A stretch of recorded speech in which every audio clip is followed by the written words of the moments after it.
Nous devons réformer les églises, toutes les églises, tous les temples, tous les lieux de culte, toutes les institutions religieuses, à commencer par le Vatican.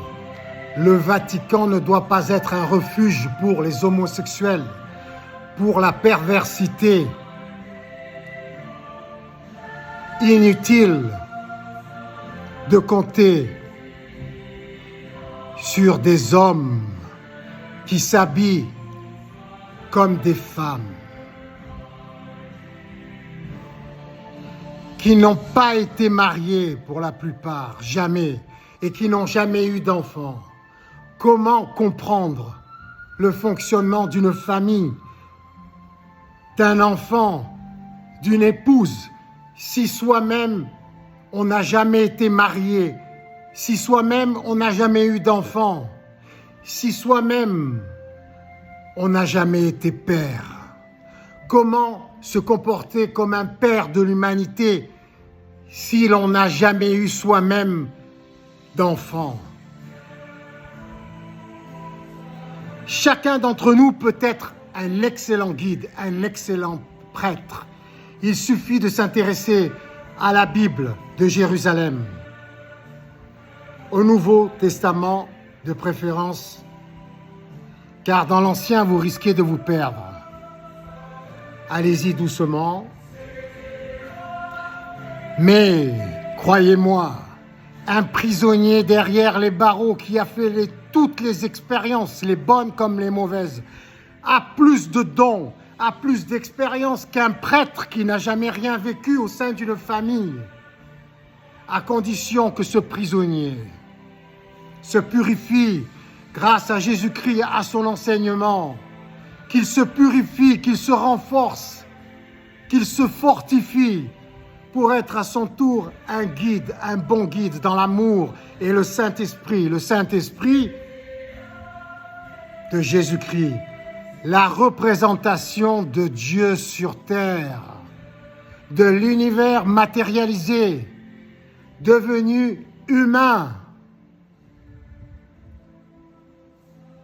Car l'univers est une énergie féminine. C'est l'amour qui a créé Jésus-Christ, son Saint-Esprit, son Dieu, son mari, son époux, pour la guider. Car l'énergie céleste, l'amour cosmique aime tout et toute chose. Nous sommes cette énergie, elle nous traverse, elle nous habite, c'est l'amour. Mais nous avons besoin en tant qu'humains de Jésus-Christ comme guide du Saint-Esprit. Il nous convient même de nous perfectionner et de le surpasser. Ce sera que bénéfique, plus bénéfique pour nous-mêmes, pour toute l'humanité.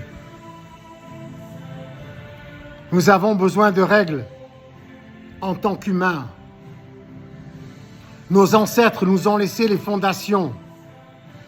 À nous de construire l'édifice jusqu'aux cieux, jusqu'au jour où nos nouvelles technologies nous transformeront en êtres de lumière qui n'auront plus rien à craindre de ce que la chair, que le corps humain craint. Et à ce moment-là, les lois changeront.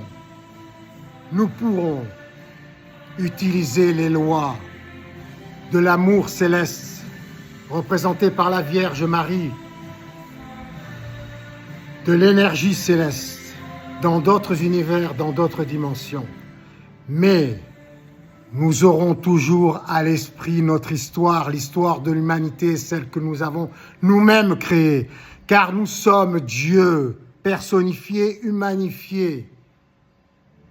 Et nous avons besoin d'une histoire que nous avons créée dans la douleur, comme une mère qui enfante, comme la mère cosmique qui nous a enfantés, qui a enfanté l'univers, qui a enfanté le Christ, le Saint-Esprit, notre guide chez les humains. Car nous sommes avant tout humains. Certes, Dieu est toute chose, les éléphants, les dragons, les singes, les vaches, les arbres, le vent, le soleil, tout ce qui peut exister dans l'univers, dans les univers, de bien comme de mal. Dieu est toute chose. Mais Jésus-Christ est notre guide et celui qui nous aidera à nous améliorer, à nous perfectionner et à devenir encore plus saints et plus forts que lui. Amen. Au travail. Tout est lié à l'éducation de notre enfance qui est inadaptée et inappropriée. Pour X, Y raisons. En l'occurrence, à cause de diagnostics qui sont influencés par les bénéfices financiers.